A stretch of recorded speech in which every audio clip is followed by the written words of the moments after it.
దేవుని నామమునకు మహిమ కలుగును గాక. ప్రభునందు ప్రియులారా, మన ప్రభువు రక్షకుడైన క్రీస్తు యేసు పరిశుద్ధ నామంలో మీ అందరికీ శుభములు. 15వ తేదీ జూన్ మాసము 2026 సంవత్సరం. చాలా సమయంలో మన జీవితంలో కొన్ని విషయాలు గాలికి వదిలేస్తూ ఉంటాం. ఎలా ఉంటాయంటే, మొట్టమొదటిది మనము వదిలేసే విషయాలు, వదిలించుకోవడానికి ప్రయత్నించే విషయాలు అనేకంటే పట్టుకునేవి, పట్టించుకునేవి, వదిలించుకునేవి. చాలాసార్లు మనము పట్టించుకోవడానికే ప్రయత్నం చేస్తూ ఉంటాము, కానీ పట్టించుకుంటున్నావో అది నిన్ను నాశనం చేస్తుంది. ఏది విడిచిపెడుతున్నావో అది నిన్ను చాలాసార్లు క్షేమమిస్తూ ఉంటుంది. కనుక మనుషులు అన్న తర్వాత పట్టు విడుపులు చాలా ముఖ్యమైనవి. అంటే మనందరికీ తెలుసు, అటెన్షన్ అంటే నువ్వు శ్రద్ధ కలిగి అలర్ట్గా ఉండడము. స్టాండ్ ఎట్ ఈజ్ అంటే ప్రశాంతంగా ఉండు. స్టాండ్ ఎట్ ఈజ్ మనకి తెలియక అటెన్షన్, స్టాండ్ ఎట్ ఈజ్ కాదు, స్టాండ్ ఎట్ ఈజ్. ఎప్పుడైతే మనం ప్రశాంతంగా ఉండగలుగుతామో, అన్నీ పట్టుకున్నవాడు అంటే అన్నీ తట్టుకున్నవాడు క్షేమమైన వాడు. ఈ రోజున పట్టుకోవలసినవి విడిచిపెట్టవలసినవి తెలియక విడిచిపెట్టవలసిన వాటిని పట్టుకోవడానికి, పట్టించుకోకూడదు అనే విషయాలు పట్టుకొని పాకులాడడానికి మనం ప్రయత్నం చేస్తున్నాం. అటువంటి వాక్యము ఈరోజు సాక్ష్యంగా, నీవు రూఢి అని తెలుసుకున్న వాటి యందు నిలకడగా ఉండదు. నీవు రూఢి అని తెలుసుకున్న వాటి యందు నిలకడదు అంటే ఇవి ఖచ్చితము అంటే ఇన్ఫర్మేషన్, కన్ఫర్మేషన్. నీకు ఇవ్వబడినవి అది ఫేక్ న్యూస్ కాదు, ఇది రియాలిటీ. ఈ మధ్య న్యూస్ చూడాలంటే ఏది మనకి ఫేక్ న్యూస్, ఏది ఒరిజినల్లో మనకి తెలియకుండా పోతుంది. అంటే ఈ రోజున మనము నేర్చుకోవాల్సిన వాక్యము తిమోతికి రాసిన 2వ పత్రిక 3వ అధ్యాయం 15వ వచనం. ఏమంటున్నాడు పౌలు గారు? నీవు నేర్చుకుని అంటే మొట్టమొదట నీవినైతే నేర్చుకుంటున్నావో, రూఢి అని తెలుసుకున్నవి, ఇవి ఖచ్చితము అని తెలుసుకున్నవి, ఎవరి వలన నేర్చుకుంటేవో అంటే ఎవరైతే నీకు ఇది చెప్పారో ఆ సంగతి తెలుసుకుని వాటి యందు నిలకడగా ఉంది. ఇది 15వ వచనం. కానీ ఇక్కడ ఏమంటున్నాడంటే 14 నుంచి మొదలైన క్రీస్తు యేసునందుంచవలసిన విశ్వాసము ద్వారా రక్షణ అర్థమైన జ్ఞానము నీకు కలిగించుటకు శక్తిగల పరిశుద్ధ లేఖనములను బాల్యము నుండి నీ వెరుగుదువు కనుక అని చెబుతూ ఇప్పుడు ఈ భావం చెప్తూ ఏమంటున్నాడు? దైవజనుడు సన్నద్ధుడై ప్రతి సత్కార్యమునకు పూర్ణంగా సిద్ధపడి ఉండునట్లు దైవావేశము వలన కలిగిన ప్రతి లేఖనము ఉపదేశించుటకు, ఖండించుటకు, తప్పుదిద్దుటకు, నీతి యందు శిక్ష చేయుటకు ప్రయోజనకరమై ఉన్నది. ఇది ఇక్కడ సారాంశం. ఒకసారి ఇంగ్లీష్ వెర్షన్ ఈ వాక్యను బిఎస్బి బెరయన్ స్టాండర్డ్ బైబిల్ చాలా చక్కగా రాశారు. 2 తిమోతి చాప్టర్ 3 ఫ్రమ్, నేను చదువుతుంది 14-15, ఈ 2 వచనాలు చదువుతాను. బట్ యాజ్ ఫర్ యూ, నీ నిమిత్తము continue in the things you have learned. నీవు ఏ విషయాలు నేర్చుకున్నావో వాటి యందు నడవడానికి ప్రయత్నించి, ఏమంటున్నాడు? అండ్ ఫార్మ్లీ బిలీవ్, అవి ఖచ్చితము అని నీవు గ్రహించినవి. అంటే నేర్చుకున్నవన్నీ కాదు, నీవు ఇది ఖచ్చితము అని గ్రహించగలిగినవి. ఏమన్నాడు? Since you know from home you have learned it. అంటే నువ్వు ఎవరి యుద్ధ నుండి ఇవి నేర్చుకున్నావో వాటి యందు నీ దృష్టి ఉంచు. కనుక ఇక్కడ ఏం చెప్పడానికి, ఫ్రమ్ ఇన్ఫాన్సీ అంటే నీవు చిన్నతనం నుంచి, you have known the holy scriptures, నీకు పరిశుద్ధ లేఖనాలు తెలియచేయబడినవి, which are able to make you wise for salvation through faith in Christ Jesus. అవి నీకు జ్ఞానము కలిగించి క్రీస్తు యేసునందు రక్షణ అర్థమైన జీవితము జీవించడానికి ఉపయోగపడతాయి. కనుక ఎలా నేర్చుకోవచ్చు ఈ వాక్యాలు? ఇక్కడ మనము మరి ఒకసారి కాంటెక్స్ట్ కి వెళ్తే, ఎప్పుడు కూడా ముందు వెనక మనం చూసినప్పుడు ఇవి ఒక అంటే తీతుకు, తిమోతి, ఇవి 2 పత్రికలు కాపరి పత్రికలు అంటారు. కారణం ఏంటంటే ఈ మొదటి వచనం ఎలా ప్రారంభించబడిన 3వ అధ్యాయము అంచె దినములలో అపాయకరముగా. కనుక ఈ యొక్క ఎప్పుడైతే మన జీవితంలో కాలం ఎల్లకాలం ఒక్కలా ఉండదు, కనుక కాలం మారుతూ ఉంటుంది. ఉదాహరణకి 3 వ్యక్తుల గురించి మీకు చెప్పాలని ఆశపడుతున్నాను. మొదటి వ్యక్తి చిన్నపిల్లలుగా ఉన్నప్పుడు మనల్ని స్కూల్లోకి పంపిస్తారు. ఈ స్కూల్లోకి ఎందుకు పంపిస్తారు? నీవు నేర్చుకుని చదువుకుని బాగుపడతావు, రైట్? ఇతను స్కూల్కి వెళ్ళి మధ్యలో ఎగ్గొట్టి వస్తే ఎలా ఉంటాడు కదా? ఇది ఒకటి. ఓకే, అంటే స్కూల్కి వెళ్ళినప్పుడు బయటికి వచ్చినప్పుడు మనం ఏమనుకుంటాం, బాగా చదివి మంచి మార్క్స్ సంపాదించి, అంటే ఏ సబ్జెక్ట్ చదువుతున్నాడు ఇంకా మంచి ఉద్యోగం చేసుకుని మంచిగా జీవితంలో స్థిరపడాలి. Okay, fine. రెండవ వ్యక్తి జైలుకి వెళ్ళబడుతున్నాడు చిన్ననాడే. అంటే అతను ఎందుకు వెళ్ళాడు, ఒక ఆవేశం కావచ్చు, ఏదో పరిస్థితిలో అతను బయటికి రావాలని ఎలా చూస్తాము మనము, అవుట్పుట్. అతను కూడా అక్కడ ఆ కఠినమైన బాధలకి, అంటే అతను చేసిన నేరానికి చంపేయకుండా పరివర్తన చెందుతాడేమో, బాగుపడతాడేమో, నేర్చుకుంటాడేమో అని అక్కడ ఆ అట్మాస్ఫియర్ ఉంటుంది. దాని నుంచి బయటకు వచ్చి ఇదేముంది మళ్ళా దొంగతనం మళ్ళా వెళ్ళాలని కాదు, నువ్వు బయటకు వచ్చి జాగ్రత్తగా శ్రద్ధగా బ్రతికి 10 మందికి కార్యాలు చేయాలని. ఇక మూడవ వ్యక్తి దైవ మందిరానికి లేకపోతే దేవుని యొద్దకు వచ్చే వ్యక్తి, తిరిగి వెళ్ళే వ్యక్తి. మళ్ళా వచ్చినప్పుడు నువ్వు ఎలా వచ్చావు ముఖ్యం కాదు, కానీ మందిరము నుంచి తిరిగి వెళ్ళినప్పుడు నీవు ఇక్కడ కూడా, అంటే ఓవరాల్ ద కామన్ పాయింట్ ఏంటంటే నువ్వు ఏ ఉద్దేశంతో వెళ్తున్నావో అది మేజర్ అవ్వదు, కానీ బయటికి మాత్రము నీవు రావాల్సిన ఉద్దేశం ఏంటంటే మంచి జీవితము జీవించి ఇతరులకు ప్రయోజనకరంగా ఉండి నీ జీవితాన్ని 10 మందికి ఆదర్శకరంగా ఉండి నీకు ఇవ్వబడిన జీవితాన్ని అందరికీ వెలుగునిచ్చేదిగా మంచివాడిగా ఉండాలి సమాజానికి అని చెప్పి, ఈ మంచి సమాజం కోసం మనం ఎదురు చూస్తున్నాం. అయితే ఇక్కడ ఏమి ఇన్ఫర్మేషన్, స్కూల్లోకి వెళ్ళబడినప్పుడు అక్కడ ఒక ఇన్ఫర్మేషన్, అంటే నీకు నేర్పించబడేవి పూర్తిగా వ్యతిరేకం. జైల్లోకి వెళ్ళినప్పుడు నేర్పించబడేవి ఇన్ఫర్మేషన్ పూర్తిగా వ్యతిరేకం. మరి ఒక మందిరానికి వచ్చినప్పుడు పూర్తిగా వ్యతిరేకం.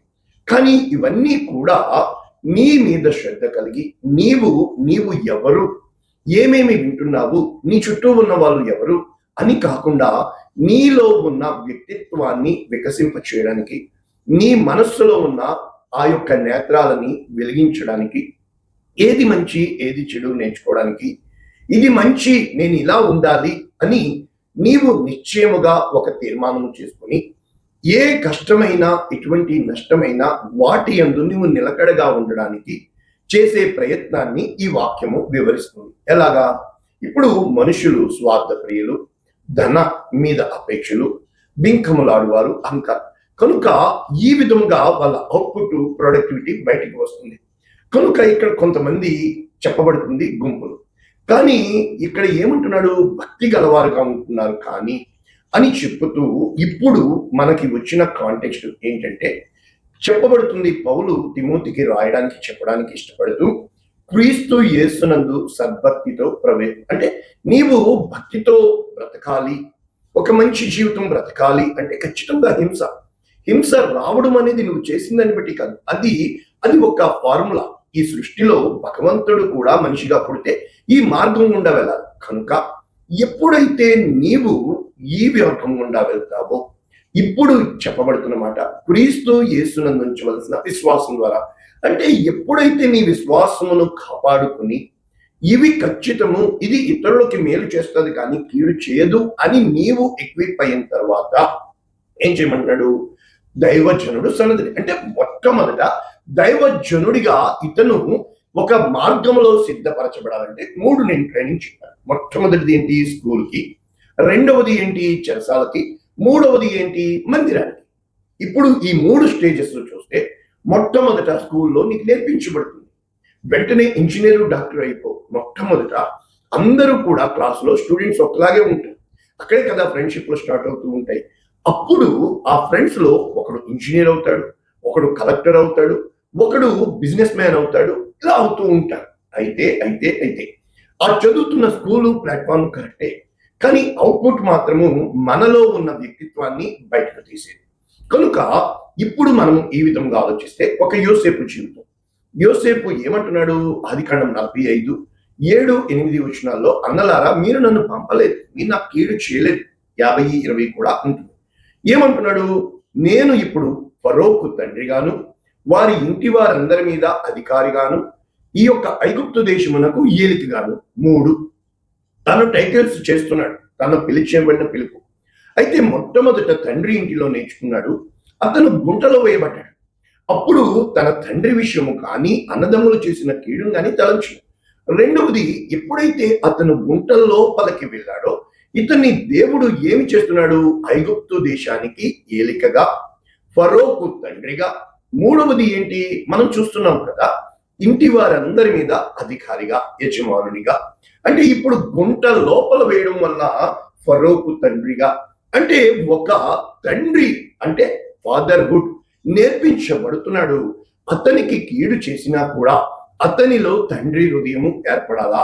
అంటే బిడ్డలు తప్పకుండా ఎదురుతుంటారు, కీడు చేస్తారు, కానీ మన లోపల కలిగేదాన్ని మనము ఏ విధముగా కంట్రోల్లో ఉంచుకోగలుగుతున్నామో దీన్ని ఫాదర్హుడ్ అంటారు.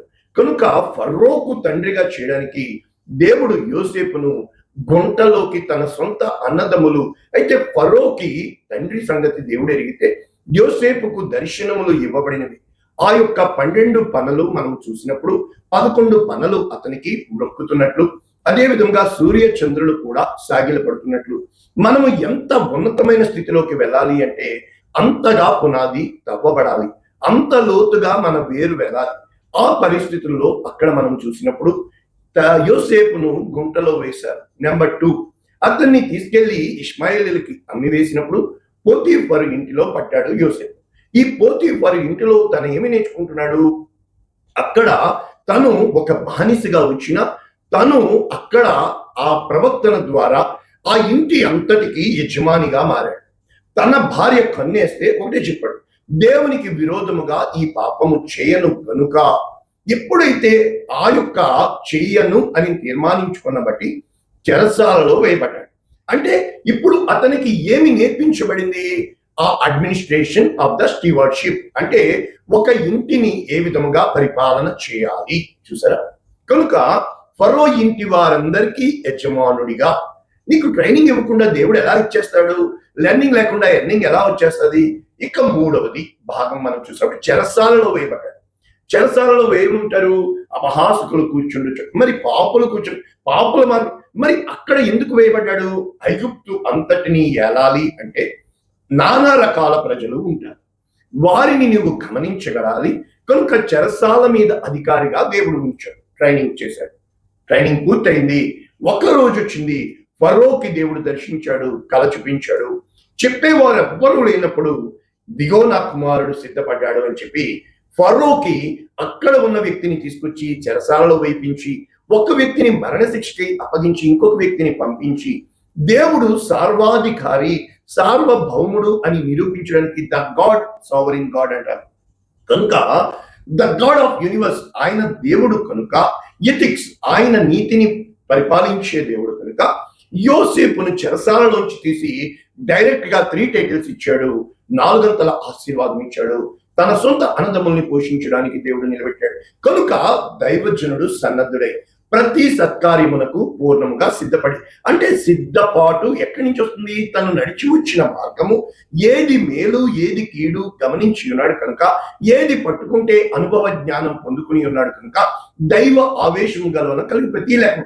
ఇప్పుడు ఈ ఎక్విప్డ్ పర్సన్ పాస్టర్ గా తయారవుతాడు. 1 ఉపదేశములు ఉపదేశించుటకు, 2 ఖండించుటకు, 3 తప్పు దిద్దుటకు, సరిచేయుటకు, నీతి యందు శిక్ష. కనుక చాలా సార్లు నన్ను అడుగుతారు, వాళ్ళ పర్సనల్స్ మీకెందుకు, మీరు వాక్యం చెప్పండి. ఇప్పుడు వాళ్ళ పర్సన్ మారాలనే కదా వాక్యం చెప్తున్నాం. వాళ్ళు అంతరంగంలో వాళ్ళు చేస్తున్న తప్పు తెలుసుకోవాలి. నో, మీరెవరు మమ్మల్ని అనడానికి? కనుక అంటే బోధించడానిక, పెట్టిన బిర్యానీ తినడానిక కాదే. దేవుడు నీలో కార్యము చేయాలని, నిన్ను ఆయన పరివర్తనలోకి మార్చాలని. కనుక చాలా చోట్ల ఇప్పుడు ఎక్కడికి వెళ్ళొచ్చు, తిమోతికి రాస్తున్న 2వ పత్రిక 4:4, సత్యమునకు చెవి ఇయ్యక కల్పన కథలు. ఇక్కడ కూడా అంటే ఎప్పుడైతే నీవు ఒక స్టేజ్కి వస్తున్నావో నీవు సిద్ధపడిపోయావు. దేనికి అలవాటు పడిపోయావు, నీ గతం ఇప్పుడు నీకు హానికరంగానే ఉంటుంది. గతం అనేది చూసుకున్నప్పుడు మోసం చేసిన వారు, నిన్ను విడిచిపెట్టిన వారు, అన్యాయం చేసిన వారు, నువ్వేది చెప్పినా అదో మమ్మల్ని అంటున్నారు, మమ్మల్ని తిప్పిపడుతున్నారు. కనుక ప్రజలు ఎప్పుడు వాళ్ళ పర్సన్ వ్యూలో, వాళ్ళ దృష్టిలో నిన్ను చూస్తారు, తీర్పు తీరుస్తారు. కానీ నువ్వెలా చూడాలి, అన్ని విషయంలో మితముగా ఉండవు. మొట్టమొదట దర్శనం పొందుకుని నేను, నాకు చెప్పబడింది మితముగా ఉండవు, బీ లిమిటెడ్. కానీ మనం అన్లిమిటెడ్ గా ప్రేమించేస్తాం, అన్లిమిటెడ్ గా కలిసిపోతాం, అన్ని రాసేసుకుంటాం, పూసేసుకుంటాం, తేడా వస్తే మళ్ళా మొహం చూడడం. కనుక దేవుడు ఎప్పుడూ చెప్పలేదే, దేవుడు నన్ను నీ పూర్ణ హృదయంతో ప్రేమించు అన్నాడు తప్ప పొరుగువాడి కానీ నిన్ను వల్లే ప్రేమించమన్నాడు. ఎక్కువ చేసుకోవద్దు అన్నాడు. కనుక మనము మితంగా ఉండడం మనకి చాలా కష్టం. రెండవది శ్రమ పడము. ఇక్కడ శ్రమ పడము అంటే it's not the hard level. నీవు నేర్చుకోవడానికి ఇప్పుడు మన మైండ్ ఉంది కదా, ఫోన్ తిరగెత్తూ ఉంటే చూస్తా, డోపమైన్ రిలీజ్ అవుతూ ఉంటే చూస్తూ ఉంటాం, సుఖంగా ఉంటుంది, పడుకుని తనిపెట్టి నిద్రపోంటది. మైండ్కి ఎప్పుడు కష్టపడ్డం, అదే 2 నెలలు 4 నెలలు 8 9 నెలలు కష్టపడడానికి నీ మైండ్ ఒప్పుకోదు. అందుకని అనేక విషయాల్లో చేద్దాంలే, చూద్దాంలే, ఏమవుతామో, ఎలా వెళ్తామో. కనుక నీ మైండ్కి నువ్వు కంట్రోల్ చేయట్లేదు, మైండ్ కంట్రోల్లోకి నువ్వు వెళ్తున్నావు. కనుక నీ మైండ్ని ట్రైన్అప్ చేసుకోవాలా, నీ మైండ్ని లెర్నింగ్ హబ్గా మార్చాలి. కనుక అది ఇక్కడ సువార్తికుని పరిచయము, నీ పరిచర్య సంపూర్ణముగా ఏది కూడా మధ్యలో వదలకూడదు, నీవు పరిపూర్ణత చెందాలి. కనుక ఇవే భాగాలు కేవలము ఒక దైవజనుడు ఎలా సిద్ధపడాలి, ఒక దైవజనుడు ఏ విధముగా సిద్ధపడుతున్నాడు. 10 మందిని పెట్టుకుని నాకు వాక్యం వచ్చు రండి, నేను బైబిల్ కాలేజ్కి వెళ్ళానండి ట్రైనింగ్కి, ఎన్ని బుక్స్ ఉన్నాయో తెలియదు, వాక్యం పూర్తిగా చదవడం రాదు, ఎందుకు ఈ రోజున దేవుని నామము దూషింపబడుతుంది, ఈ దైవజనుడు ఏమి చెప్పడానికి చెప్తున్నాడు, చెప్పింది కాదు, జీవితంలో రుచి చూచి నేను పడి అనుభవించి ఇవి ఖచ్చితమని నిర్ధారించి తెలుసుకుని దేవుడు ఏం చేస్తాడంటే వెలుగును చీకటిగాను, చీకటిని వెలుగుగాను, ఆయన లేని వాటిని ఉన్నట్టుగాను, ఉన్న వాటిని లేనట్టుగాను, మృతులను సజీవులుగాను, శత్రువులను మిత్రులుగాను, మిత్రులను శత్రువులుగాను, నీవు నాది అనుకున్న దాన్ని ఏది కాదని ఆయన మార్చి చేస్తూ ఉంటాడు. నేను దేవుడిని ఎడారులను నదులను, నదులను రహదారులుగా మారుస్తూ ఉంటాడు. కనుక మనం ఏమనుకుంటాం, కంఫర్ట్ జోన్ లో వెళ్ళిపోవాలని. ఏ రోజు నువ్వు కంఫర్ట్ జోన్ లోకి వెళ్ళడానికి ఇష్టపడకూడదు. నీవు హితబోధకు అనుకూలమైన సంగతులను బోధించుము. తీతుకు రాసిన పత్రిక 2వ అధ్యాయం 1వ వచనం ఏమన్నాడు, వృద్ధులు ఎలా ఉండాలి, అనుభవం గలవారు. నిజంగా ఎవరితో పెద్దవాళ్ళతో మనసిప్పి చెప్పుకోగలుగుతున్నామా, సంస్కారవంతులు కనబడుతున్నారా? ఎంతమందిని దేవుడు అడుగుతుంటే ఇంకా చిన్న వయసేనా అనేది, వయసు అడగాలి కువైట్లో, అంటే పాస్పోర్ట్ లో 10 సంవత్సరాలు ఎక్కువ వేశారండి, అంటే నాకు ఎందుకమ్మా నీ వయసు, ఏమన్నా పెళ్లి చూపులకి తీసుకెళ్తున్నానా అంటే మనం ఇంకా చిన్నవారు అని చెప్పుకోవడానికి ఇష్టపడుతూ ఉంటాము, పెద్దవారిని అని ఒప్పుకోవడానికి అంగీకరించము. అంటే నీ పెద్దరికం అనేది పెత్తనం వల్ల రాదు, నీ చిన్నతనం అనేది నీ వయసు వలన రాదు, నీ అనుభవం వలన వస్తుంది. ఇక్కడ వృద్ధులు అని కాదు, పెద్దవారు అని అర్థం. వాళ్ళు ఎలా ఉండాలి, స్వస్థ బుద్ధి కలవారు, మాన్యులు. మాన్యత అంటే ఏంటి, ఇప్పుడు 2 దినాలది కొన్నాం బ్యాటరీ, 2 రోజులు నడుస్తుంది పోతుంది. అది 20 దినాలు పెట్టుకున్నాం, అది సంవత్సరం పాటు నడుస్తుంది. ఇది స్టాండర్డ్. నీకు ఎప్పుడు స్టాండర్డ్ అనేది స్థిరముగా ఉంటుంది, మాన్యత కలిగి ఉంటుంది. కనుక అది కరెక్ట్ గా ప్రింట్ వేస్తారు, క్వాలిటీ కంట్రోల్ గుండా వెళ్తుంది, పరీక్షలకి నిలబడుతుంది, తట్టుకుంటుంది. ఇప్పుడు కూడా మరి పెట్టుబడి ఎక్కువే పెట్టాలి కదా. విశ్వాసము, ప్రేమ, సహనము ఎందు లోపం లేదు. అంటే విశ్వాసము, ప్రేమ, సహనం సహించుకోకపోతే నువ్వు పెద్దోడు ఎలా అవుతావు? వృద్ధ స్త్రీలు కనుక పెద్దవాళ్ళు ఎలా ఉండాలి, అక్కడ ఇక్కడ జగడం చేసేస్తాం, అలా ఉండొద్దు. కనుక మద్యపాన ఆసక్తులు అంటే ఆడోళ్ళు మందు తాగుతారు కాదు, నోటికి పని చెప్తారు. అక్కడ మాట ఇక్కడ వంశము, మాట పడని వంశము నువ్వు అనుకుంటున్నావు, కానీ నీ కోసం మాకు తెలుసు కదా, నువ్వెవరో ఎలాగా రియాక్ట్ అవుతావో మాకు తెలుసు కదా. కనుక ప్రవర్తన యందు భయభక్తులు కలవారై దేవుని వాక్యము దూషింపబడకుండానట్లు. కనుక అన్నింటికీ కూడా కామన్ పాయింట్ ఏంటి, బిహేవియర్, ఆటిట్యూడ్. కనుక నీ ప్రవర్తన దేని మీద ఆధారపడి ఉంటుంది. ఇక్కడ యవ్వన స్త్రీలు, తర్వాత యవ్వనస్తులు మనకి ఇవ్వబడిన టైం అయింది అంటే నీ ప్రవర్తనను బట్టియే. దేని మీద నీ ప్రవర్తన ఆధారపడి ఉంది? చివరి వచనము ఇక్కడ చెప్తున్నాడు, అంటే భక్తి వలన కలిగే లాభము అని చెప్తూ ఎలా వచ్చామో అలా వెళ్ళిపోతాము. ఈ లోకంలోనికి ఏమీ తేలేదు, దీనిలో నుండి ఏమీ తీసుకోవాలి, అన్నము వస్త్రం అంటే తృప్తి కలిగి జీవించుట. కనుక ఎప్పుడైతే ఏదైతే ఆశపడుతున్నావో, ఎక్స్పెక్టేషన్స్, నీవు ఊహాలోకంలో తేలుతున్నావో అది ఇప్పుడు నీకు నిరాశకి చేస్తుంది. కనుక ధనాపేక్ష సమస్తమైన కీడునకు. అంటే ఒక దైవజనుడు ఎప్పుడైతే ధనాన్ని అపేక్షిస్తాడో మనుషుల్ని ప్రేమించలేడు. ఒక దైవజనుడు ఉండవలసిన విధానము తిమోతికి నేర్పిస్తున్నాడు. ఈ రోజున కాపరిగా, ఒక దైవజనుడిగా నిన్ను దూషించి వెళ్ళిపోయిన వారిని కూడా శాసించేవాడివిగా కాకుండా, ఆశించేవాడివిగా కాకుండా ప్రేమించేవాడిగా ఉండగలవా? అయితే ఈరోజు ఈ వాక్యం నీకోసమే ప్రార్థించుతాం. పరిశుద్ధుడా, ప్రేమ కలిగించండి.